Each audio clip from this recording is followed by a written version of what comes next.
What's up, guys? It's that week. It's that time. We're so close to it. All of these teams are starting to report to camp. All the AFC North teams are going to be reporting to camp by the end of this week or the start of next week, whenever it is. Either way, it's days away. You know what we do here on this channel. We go around the AFC North, and I'm bringing in somebody you know from my AFC North talk show. Also, I bring him on the channel every once in a while. Mr. Ace Boogie. How you doing today, man? I'm good, Q. How you doing, bro? I'm doing good. A lot of excitement. You know, I found that out the hard way on Twitter. There's a lot of excitement about the Bengals this year. What is different from this offseason compared to last offseason? Because you would assume that the excitement would have been bigger with it being Joe Burrow's first year, but it seems like there is a more palpable excitement for the Bengals this offseason. What is it? Is it the new jerseys? Is it Jamar Chase? Is it what is it? I think there's a lot to do with it. I think one thing that you said was key was there was a lot of excitement last year because of Joe Burrow, right? And I would probably say that there's similar excitement this offseason. It's hard to compare the two. If I'm just thinking about it from an attention and a spotlight standpoint, I think the spotlight was bigger last year just because it was Joe Burrow, obviously coming off of that national championship, coming into this franchise to really take them to the next level. And then obviously there was the whole media circus about people telling Joe Burrow not to play in Cincinnati. So all eyes were on him. And then obviously you had the COVID offseason. But I think this season, I think you mentioned one thing. New uniforms definitely, I think, have the fan base definitely hyped up. And it's just because we haven't had one really since 2004. And some people think, and Bengals fans have really clamored for this for years, some people think when you change uniforms, maybe you kind of get rid of that bad past and turn over a new leaf. Who knows, though? Like, it's hard to say, but the uniforms are a part of it. I would also say Jamar Chase is definitely a part of it because, I went live that one time once Joe Burrow got injured, and I was like, you guys still want Jamar Chase? Like, they wanted Jamar Chase back then. Like, as soon as we drafted Joe Burrow, I remember people like saying, well, wouldn't it be crazy if we went and got Jamar Chase too? And this was like right after we drafted Joe Burrow. So for them to also get Chase, that was huge because no one has ever really seen, and it's crazy. The first time the Bengals do it, two other teams end up doing it, where they bring in guys that are quarterbacks who were rookies, and then they're bringing in their guys that they've played with. When you talk about Tua with his receiver, and you also talk about the thing that they did with Trevor Lawrence, him bringing in his running back. Etienne isn't really a receiver, but still you've never really seen that.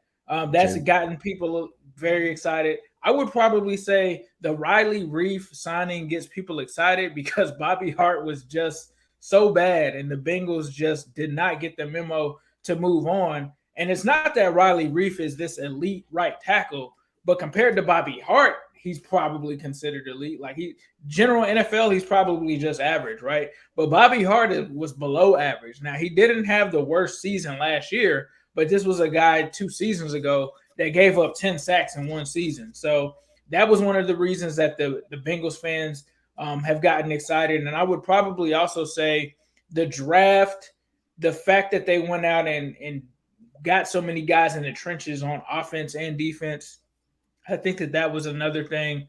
And I think we're all just ready to see what Burrow can do because we really saw him look very good in certain games. He had some bad games. But, when you go back, and one game that sticks out in my mind was the Tennessee game, and it's just, even if you go back and watch it now, you feel some type of way because you felt like this offense was really elevating. And no, we didn't think we were going to, run off 5 or 7 wins after Joe Burrow got hurt, but we just really wanted to see what this team could be because he was really coming into his own, and then he gets hurt. So I think that's one of the main reasons for the excitement is the addition of Chase, the new jerseys. There's also been, and I've experienced this myself because I've been reached out to by the Bengals. They have also brought in a lot of the pillars of the social media community, whether it's YouTube, whether it's Instagram, Twitter, a lot of those personalities, and they've kind of involved us in the process.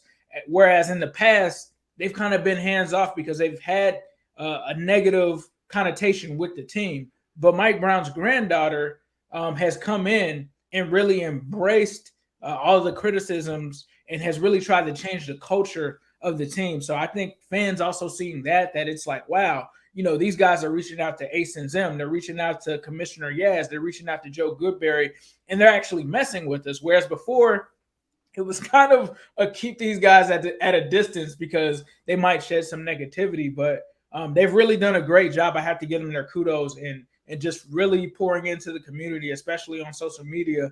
They've done a great job on there as well. Now, obviously, that has to equate to wins, but that's something that the Bengals and Mike Brown and the Brown family just have not done. They've always kind of pushed the fan base away, and now they're kind of embracing it. Yeah, yeah. It just seems like a lot of energy coming from there, and it seems like it's being reciprocated by the franchise, which is great.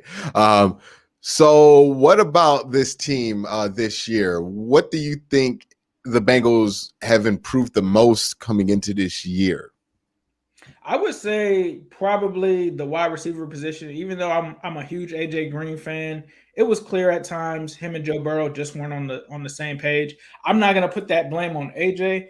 I think the blame could be shared on both sides because AJ went down early in camp.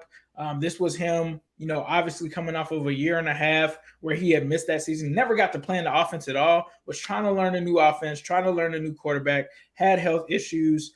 Really, you had COVID. There were so many things that went into this where it really contributed to an issue in that relationship. I would probably say at the wide receiver position, you're going to have more chemistry because you got Jamar Chase. You have T. Higgins, who's coming off a hot rookie season. You have Tyler Boyd, who had a great connection with Joe Burrow. But the thing is, and I think that the Bengals coaches have talked about this, what they want to do with these guys is slide them in any position. And I feel like Jamar Chase gives them a guy that they can put in the slot, that they can put outside. They can move all three of these guys around. So I'd say that. I'd also say the offensive line is better because you're talking about a guy, Michael Jordan, who was responsible for getting Joe Burrow injured. And then they also got rid of the offensive line coach who you've heard me talk about ad nauseum with Jim Turner. So them just getting rid of Jim Turner and bringing back Frank Pollock, that's probably another item that I needed to add it for the excitement because with Frank Pollock, we talk about these offensive line coaches. He's not a super elite offensive line coach, but he's a guy that has shown that he can get potential out of average guys. We saw it with him in 2017 with Billy Price. We saw it with the line that he put together. This was a Bengals line, I think in 2016, it gave up 40 plus sacks, similar to what the Bengals kind of did last year, right? And he took that line, he brought in some guys, and he really brought that number down to, I believe, 28, 27 or something like that. And so the Bengals fans, we know who he is, and we are very comfortable with him. He was also responsible for Joe Mixon having a career season, and we know what he brings to the table. And so I would also say the offensive line because you've gotten Jim Turner out there, which I've heard a lot of talk behind the scenes from talking to sources that were on the team themselves, some people that are even responsible for some of the issues. And I heard what was being coached to them and how players were reacting, and they just weren't really buying into Jim Turner. It just really wasn't stuff that made sense. Guys didn't buy into it, so some guys were not even playing because they just didn't respect what Jim Turner was doing. That's out of the door. You got Riley Reef in there. You got some stability there. You got Jackson Carman now at the right guard position to add some stability. You also have guys like Quentin Spain, who they picked up mid-season last year, who was definitely better than any of the guys that they had at guard before that. And so I would probably say the offensive line. No, they're not a top 10 offensive line, but I've said this many times. If they can get to like 20th instead of like 30th, 31st, 32nd, they can do some things, right? They still need some help there. And then I would probably say outside of that, it's hard to say where they actually upgraded because I feel like they kind of, traded some pieces out for either slightly better or slightly worse. So when you talk about the corner position, I love what they did. I feel like Mackenzie Alexander is an upgrade, or not Mackenzie Alexander, Mike Hilton is an upgrade, slight upgrade over Mackenzie Alexander. But then at the same time, Cheeto, who I love, he's not William Jackson III. Trey Waynes isn't William Jackson III. So I don't know where they're at in terms of that. And I'd probably say that they got better at defensive tackle simply because they didn't have anybody at that. Like that was our Achilles heel last year. That's why so many teams were able to run on us. That position was decimated week one. Like when Geno Atkins wasn't 100% and Mike Daniels spent time getting hurt. You had DJ Reader go out for the season. I mean, they had guys like Christian Covington and Xavier Williams like out there at points. So I probably say D tackle as well. Definitely, definitely. It seems interesting. I know I've heard this a lot from Bengal fans. I'm not showing them the proper respect. I'm sleeping on the Bengals, all these things. So I'm interested to know, as somebody who is a diehard Bengals fan, obviously Ace Boogie, the diehard Bengals fan.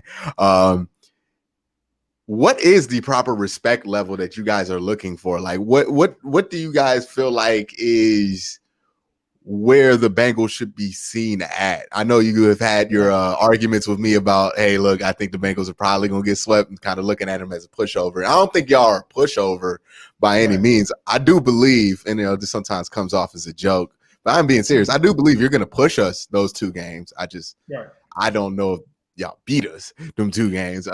But what is the proper respect level for the Bengals at this point in y'all rebuild?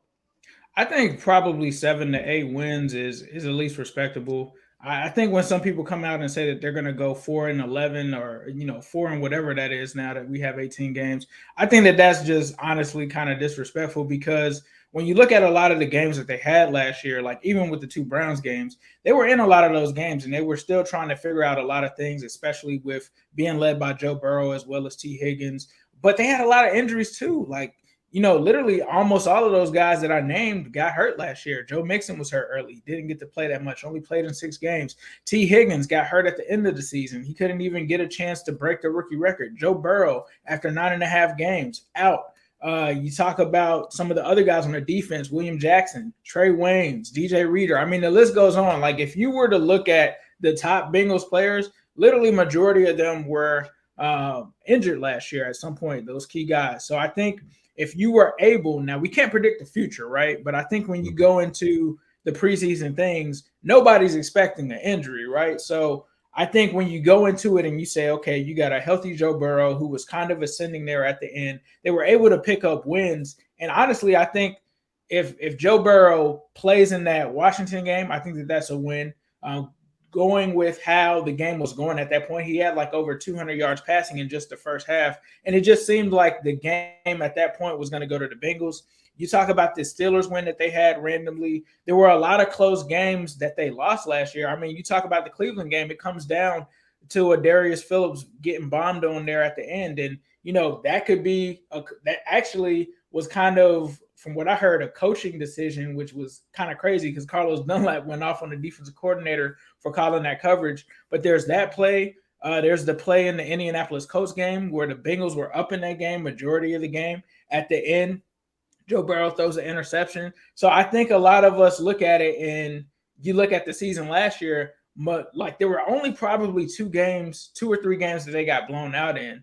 And so you even go back to the Los Angeles Chargers game at the beginning where the guy misses the field goal. And so, looking at all of that, a lot of people are saying, okay, we've improved the offensive line. Joe Burrow was pretty strong last year. This is going to be his second year. So that was his rookie year. This is him going to the second year. Obviously, it is coming off of an injury, but Joe actually knows and honestly didn't really look like a rookie that much outside of the Ravens game and some of those other games. He's going to mentally be more prepared and know what to look for now. And then I think that you got Jamar Chase and all of these receivers now. So I think most people look at it and say, okay, if you can get all of these guys healthy and come out and really, improve on what they did last season with these close games and actually, make a better play call from a defensive standpoint and win some of those games. And now you don't have Randy Bullock shanking and pulling his hamstrings on extra points to force overtime. A lot of people probably feel like they could have won 6 to 7 games last year. And so, like, when you say that the Bengals are only going to win 4 games, it's like, nah, like, honestly, like, there were games that we won last year without Joe Burrow that honestly, Bengals fans, we wanted to win that Steelers game, and then the next week against the Texans, we're like, no, don't win this game, don't win this game. And then we win that game too. So I think a lot of it is because they feel like this team, with just simply having Joe Burrow, can at least win 7 games. I think you're looking at something similar to what happened with the Arizona Cardinals, where when they had Kyler Murray, the first year I think that they were still picking in the top 5, right? And then the second year they didn't make the playoffs, but they were still like a 7-9 kind of team, if I'm not mistaken. So I think that's what we're really looking for. Me personally, I don't think that they make the playoffs next season. I think that the time and the window for the Bengals to really take that step is going to be in the next season, is going to be the time that they kind of try to go to the playoffs, because they still have some issues in terms of the edge rushing position. They still don't have a top flight corner. So there's still some improvements to be made on this team. But I think just the belief is that Joe Burrow can at least bring this team up to like 7 to 8 wins this season. Definitely. All right, real quick, last thing I'm gonna ask you before you go. Zach Taylor, is he on the hot seat, or is he just kind of relatively comfortable there? I think he's definitely on the hot seat coming into this year. I mean, Joe Burrow gets hurt last year, but the big thing that really saved Zach Taylor was that Steelers game. The fact that there was all this turmoil that seemed to be reported earlier in the season and through the season from guys in the locker room and stuff like that. But if you notice, they never really quit on him. Like the Steelers game, they were still fighting. The Texans game, they were still fighting. And I think that sent a big signal to the front office.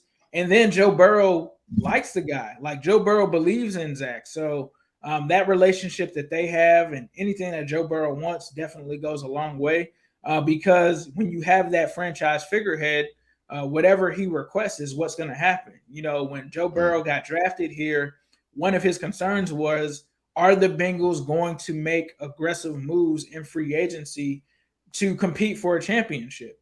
And, obviously we're a far cry from a championship, but that's why they went out and signed a DJ Reader. That's why they signed a Trey Waynes to prove that to him.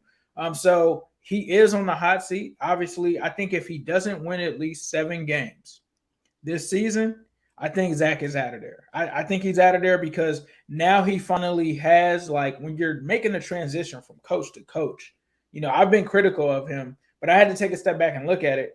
And, talking to some NFL players, they're like, bro, it's not hard. I mean, it's not easy to switch from scheme to scheme and get players like Geno Atkins and Carlos Dunlap that didn't fit your scheme out of there when they just re-signed these guys and extended them in their, franchise cornerstones. It's hard to walk away from an AJ Green. It's hard to really sell your fan base on that.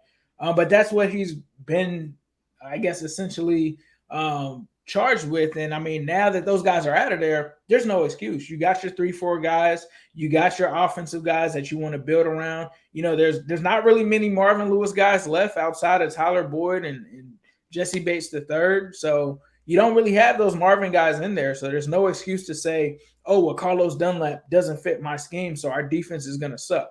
So with that being said, yes, he's on the hot seat. I think the person that's on the hotter hot seat that could get fired during the season is Lou Anarumo. I don't wish that on him. I've had a love-hate relationship with Lou because I've seen worse than Terrell Austin, and I'm trying to give him a chance. But if that defense gets trounced on in the first 3 weeks, he could be out of there.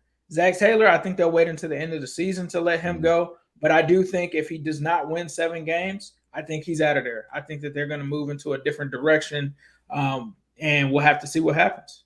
All right. Well, we will see what happens. Again, Ace, thank you for coming on. You can see more of Ace on his channel, New Stripe City. Also, Orange is the New Black podcast on Spotify, anywhere where you find podcasts. Also, you can find him AFC North Talk. We do a live stream every Tuesday, sometimes even on Thursdays during the season, where you get a healthy dose of me, him, Tony, and Sonny. But again, guys, I want to thank you guys for watching this video. Have a great day. Have a good night.